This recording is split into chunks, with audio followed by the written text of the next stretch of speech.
Okay, so we're in the right place. And that's what Karen alluded to. We're going to talk about those reports that you will be certifying and reviewing for end of year 4. And so this slide identifies those reports that are aggregate reports. Aggregate reports are the data that we are going to be providing for the CDE and for federal reporting, right? These are your official counts. And so you can see that report 16.1, 16.2, 16.5, and 17.3 would be your aggregate reports. There's functionality in CalPAS that requires you to review these reports. However, and I'm missing one, it's animation. Do you guys, I don't see it. What are you looking for? 17, the PSTS reports. It's on the far right. It's there. 17.3, 17.4. Yeah, it's showing on. Oh, well, okay, so this is weird. And so you can, I guess you can see, but I can't see. There's additional supporting reports, and those I would highly advise you to review. They show the student level detail in many cases, and you can see the individual students. And how can you confirm that your aggregate counts are correct if you don't use the student level detail? Or if you identify a discrepancy in the aggregate counts, you can identify by filtering the student level report. Sometimes you filter by school, or in the case of students with disabilities, maybe it's by SELPA if you have more than one SELPA that supports you. So it's very important to look at all the reports, and then you can see how the reports are linked. So 16.1 drills down to 16.3 as well as 16.2, and then 16.5 is supported by 16.6. And so you guys get the gist of it. And I'm going to try to progress. Okay, here we go. 16.1 is Students with Disabilities Education Plan by Primary Disability. This is the same report that was for Fall 1, but it's the end of year 4 version. So rather than being reflective of Census Day, this report contains data for the entire academic year. And annotate. So I have a cursor to kind of focus your attention. This report is by education plan type. And here you see the disability categories listed at the top. So each student with the IEP or ISP will be listed vertically, and then the counts of those students by education plan type is listed here. So Nate, you may also want to mention that it's important to utilize the filters in this report, because what you're, okay, good. And so Brandy was jumping the gun, but we have report 16.1. And so as she said, and you always want to listen to her, you have to use the report filters, because the subset of your students that is a default is not specifically relevant to this data collection. And yes, it's planned to update the report so that the filters will default better, but it probably won't be implemented this reporting period. And so one of the filters, whether you're a SELPA or LEA, is you want to look at the status, right? And you want to be looking at the revised uncertified. And you could look at all the different statuses in the user manual, but the revised uncertified is your most recent status, right? That's the one that has your most recent updates. You will only look at if you're the SELPA LEA approved when the LEA has indicated to you they approved. You receive an email or there's communication. If you're the LEA and you're looking at the status, you want revised and certified, you should know whether you've put a status in review or if you've approved a status and you're just reviewing again. So you just always want to know that the most up-to-date information is revised and certified. Also, as the LEA or the SELPA, you want to make sure that all the education plan types have been selected. You can see this image, and this is end of year 4, only active IEPs, ISPs, and IFSPs has been selected, 100, 150, 200. You want to select all here. And then as well as the age filter, You know, if you have infants and toddlers, you want to make sure that they are reported as well. So you want to select all in the age and then view the report. Certainly, these are suggestions, but you can select the filter category for every report. So you have to understand the data that you're looking for, and you want to make sure the students are being included when they're being represented in the reports. Did you have something you wanted to add, Brandy? No, you just said it. I just wanted to make sure that folks know just to select all the education plan types, because what you're actually certifying is more than just kids who are on active plans, right? You're also certifying all those kids that you evaluated who were either ineligible or the parent declined services for any reason. And so if your counts are off, or if you're looking at support and report and students are missing, before you submit a service ticket, one thing you can do that may expedite your issue is run the report again, but first check all the filters. Sometimes the filter criteria doesn't select what we're looking for. So that's one thing you always want to do, is make sure the filter criteria is selected for what you're looking for. And so Corey Stacy actually is giving a really good suggestion. She's from the Riverside SELPA. It's also important to select all on the age filter if you assess students prior to their 3rd birthday. So in the age filter, make sure you select all so you can see all of those kids. And we purposely don't have grade on there because it's about their age, right? Yes, that's correct. Although we do have change requests in effect, change requests that have been submitted to actually add grade level to these reports. But at this time, it's not there. Correct. There's a filter for grade level. Grade level code. Oh, there you go. Is it on the SELPA version? No, I don't think it is. I think that was one of the issues. The Yeah, SELPA. it shows. It does show there, Brandy. Oh, well, look at that. Well, so it's on 16.1. Maybe it's missing on some other report. Yeah. No, that could be the issue, yeah. And so then we'll look at 16.2 report with disabilities count by federal setting. And of course, this is the federal setting is also the least restrictive environment, right? And so again, you have the primary disability code vertically. So each disability category is separated so that you can see how many students with a specific disability are in a certain setting, right? And so this is a way that you can you can do the evaluation to make sure the students are in the proper setting, or if there's, an inappropriate setting for a specific group of students. And then at the far right, you see the general education participation, and all this information is coming from the SPED file. Right, and so if a student's less than 40% in general education, greater than 80%, or between 40 and 80%. And then 16.3, we've cut the report in half, so it looks a little bit different than the other two images, right? And this is like a student profile report. So you have a combination of information in this report. You have demographic data specific to each student, and that's coming from the different record types, right? This is not data that came from your SEDS system. This was submitted by your SIS, so you may have a discrepancy, and if you notice one in the report, you want to look at your discrepancy extract. You want to communicate with your SIS data coordinator and determine, the gender or the race, ethnicity, so on and so forth. And then you have meeting information. You have their setting information, the least restrictive environment, plan info. You have your other indicators like parent involvement, if the students are in a transition or post-secondary kind of program, if they've completed, if they're of age and completed workability, or DOR, student services program. Either way, this is the most informational report regarding the SPED program available to you.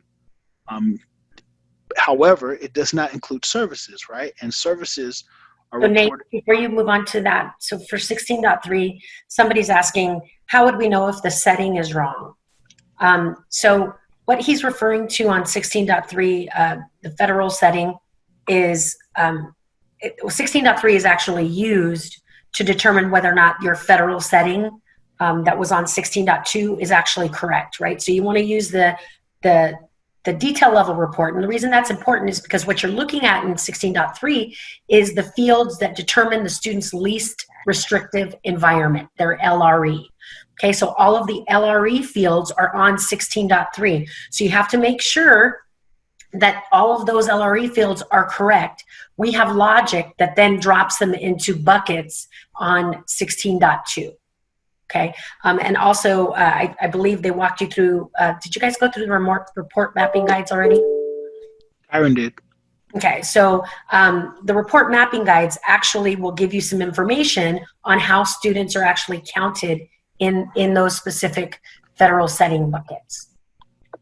And I would say in general, I mean, this question, how do you know if this data is right or wrong? There's got to be somebody in your organization that knows what kids are being served and how they're being served. And so we rely on somebody in the organization that's the subject matter expert that's going to be scrutinizing this data and knowing if the aggregate count is wrong in any one of those buckets. Because CalPADS will just report what you give it. CalPADS has no idea if you're misreporting something. If you get no errors, it'll count it, and it's up to you to determine if you have accurate data.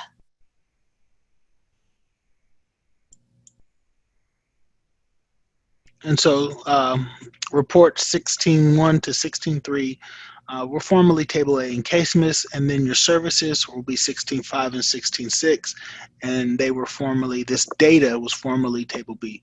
And there's not many questions about the report, so I assume that you guys are a bit familiar with them, and so you know it's not a one-to-one, and that the data is represented differently, right? And so with regard to services, you have your disability categories on 16.5 in the headers at the top, and then the different services they receive. And this is filterable and selectable, the service category, and then the specific service. And so this filter, when you run the report and you first see it, it's like, it will look like this, and you may not have the information you're looking for. Just hit these little icons, these little plus signs here, either in the service category or the student service, and then it will expand and give you the detail that you need. And then, of course, this report is supported by 16.6, and it provides you with a student list, and it goes into more depth about the service for each individual student, right? The frequency, the duration, the location is also provided for each service. And of course, students may be receiving more than one service. So Nate, a response that I got in the Q&A about, you know, the LEAs needing to know if this data is accurate or not. This is why also that there's a 2-level of approval, because your SELPA is there to also look over the data. And so, you know, if you in the past have worked with your SELPA, we want you to continue to work with them, and they will have a version of these reports just like you have access to this report. And so they can be looking at this the same time that you are. So if you have any questions, or if they're looking at it and they have any questions, you guys are coordinating and talking to one another. They may tell you, you know, I think we're missing a kid in this category, and they'll identify what the student is, and you guys go and look and figure out where the missing data is so that it can get sent up to CalPADS. So it is a collaborative effort, and the reports are new, and so it's, I think, going to take some time to put that team together and get your groove going on the back and forth of how to review these reports. And so there was a SELPA question that asked, do the SELPAs have access to these reports? They have their version of them. So the SELPAs see all of the LEAs, and if they want to see a specific LEA, they can, or they can see all the LEAs data. I think they just come to this report a different way. And then if I can add, Martha, I did see a comment in the Q&A, and it just said overwhelmed from an anonymous attendee. And again, we do realize this is a lot of information. However, I would like to make sure that you guys realize you're a new audience to us, right? And so at the end of today's training, just hang in there. We're going to provide you with the link for a survey. And the CDE largely depends on CSIS to develop the training, and that's one of the things that I spend most of my time on. But being that you're a group of users that I'm unfamiliar with, I don't know your knowledge base. So if you could specifically tell us in those survey responses what would help you, what information you don't know, that will go a long way in for us designing the training. But perhaps the assumption is you know more about the special education program than we know. Maybe the data guide needs to be more robust. So please provide us with more information of how we can better serve you all, because that is, our charter at Client Services. That's what we do. But also, and one final thing is, in terms of verifying the data and making sure it's correct, I mean, one of the reasons, folks, that we made these reports available to you as districts is because your SELPAs actually wanted you to sort of start taking ownership of your own data. It's really important that you understand the data, and many of the answers and whether or not you can verify whether or not what's in CalPADS is correct is on an IEP document. It's a legal document. Okay, so whatever is on that IEP, the most recent IEP, should be the same as what's in CalPADS. Okay, so, when in doubt, verify that what's on the IEP document is what's reflected in CalPADS. And you may have bad data in the system that's got to get corrected and set right and reported, better the next time.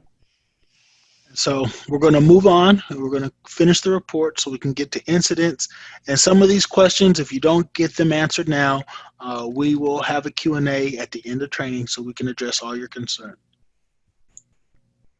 So report 17.3 is a post-secondary survey outcome for students with disabilities. Again, these are the students that have left in the 18-19 year, and you can see how small the report is, and there's really one data element. That's the post-secondary status code, and it just gives you a count of how many students had each code reported.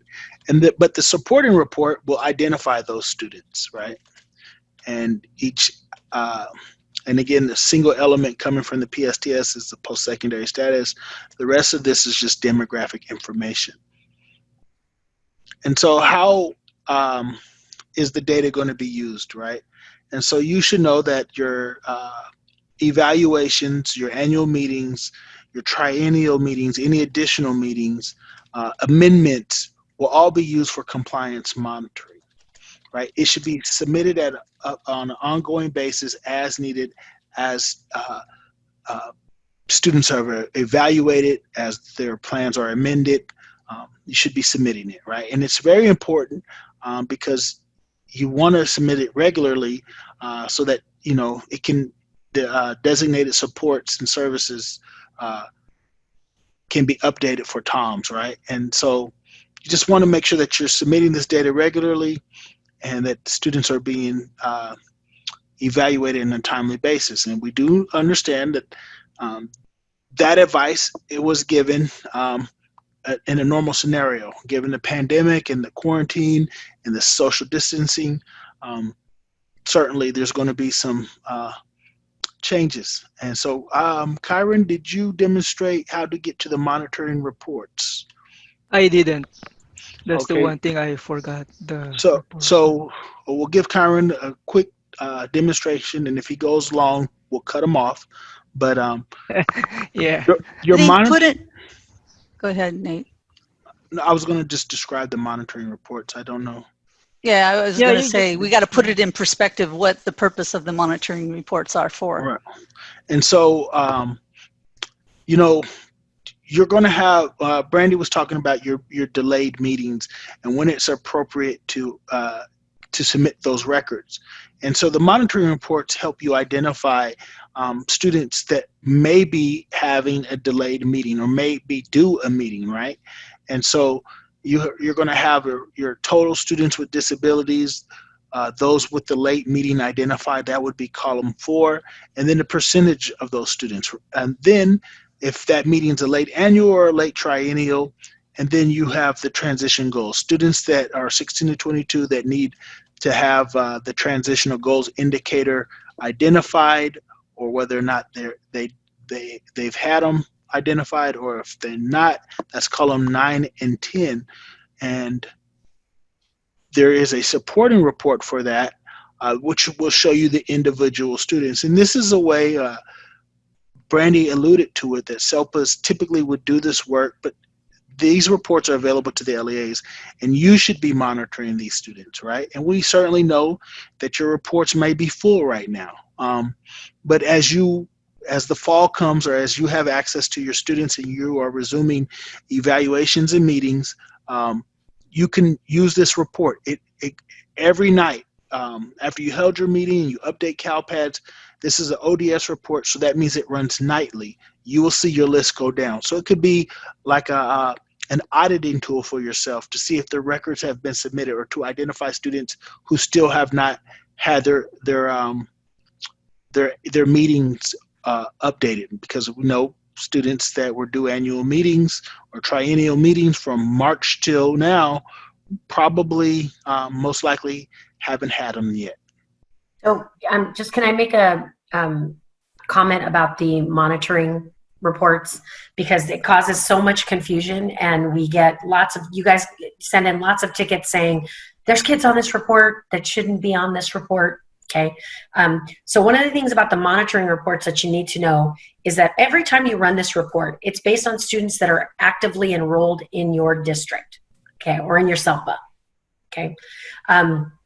So you're looking at kids that are actively enrolled in your district, and they have a special education record in CalPads.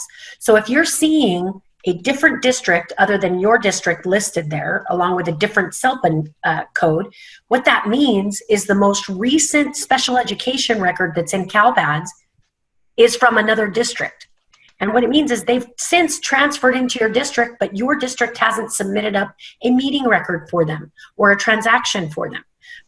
So that is why you're seeing different SELPAs and different districts listed on those monitoring reports. Okay, the other thing that causes confusion in these reports, and I don't know really if it's visible, but in the monitoring category column, the monitoring category has one that says meeting/goal compliant.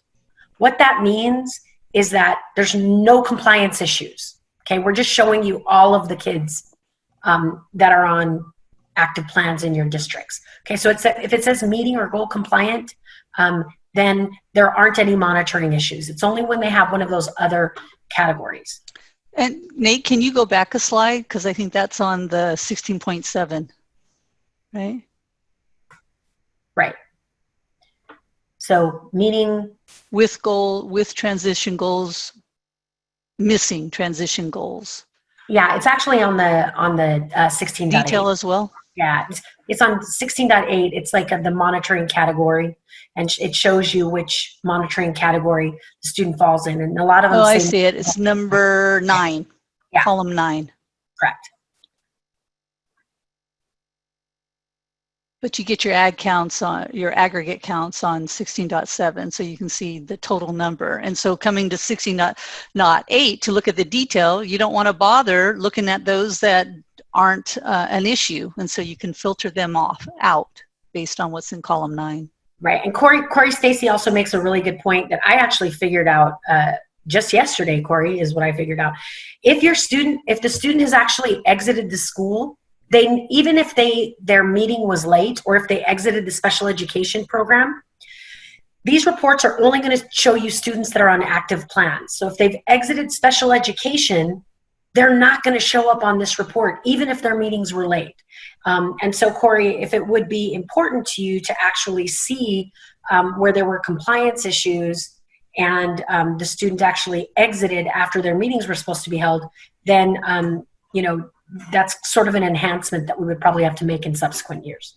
Because it's an ODS report, in addition to active plans, if they're not enrolled, if they just recently transferred and their enrollment was updated, they'd fall off the list too, wouldn't they, Brandy? Yes, yeah.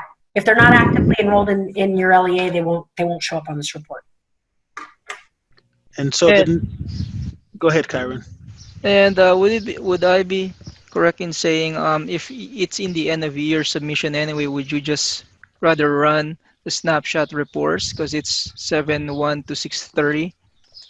Because this is just in between submissions, right? This is more useful during in between submissions when you don't have the actual revisions running. But the value of this report is it identifies to you Right. who may be late, where the Right. other reports, you'd have to know that information already. I see. But Kyron, if you would take just a moment to show them where the ODS reports are. I don't have Okay. test or opened up. Let me just show you that right now quickly. So you should see the user manual right now. So in CalPads, let's say you just go to Home. So in CalPads, you have the Reports section. So under Reports, you have Snapshot Reports. This is basically your snapshots that's running during an active submission period. But you have your submission reports here as well. Accountability and monitoring reports. So under accountability and monitoring reports, if you click on that, I'm not sure if some of the they might be deploying something because it's slow right now. However, if you click on this, in CalPads, it should appear like this one here. So let me just bring up the user manual instead. So in reports, once you click on that accountability and monitoring report, it should appear like this. So basically, you have your 15.1, 15.2, your cohort, and then you have your SPED monitoring. So this is in the user manual, but this is how it will look like once this screen that we were clicking at would refresh. Since we're in the user manual, if you go to the documentation, this would then provide you a report mapping guide of those two reports. So you have here the callouts and how the data was arrived at. Okay, so take advantage of that, and those are also under the report mapping guides. So I hope that that helps out.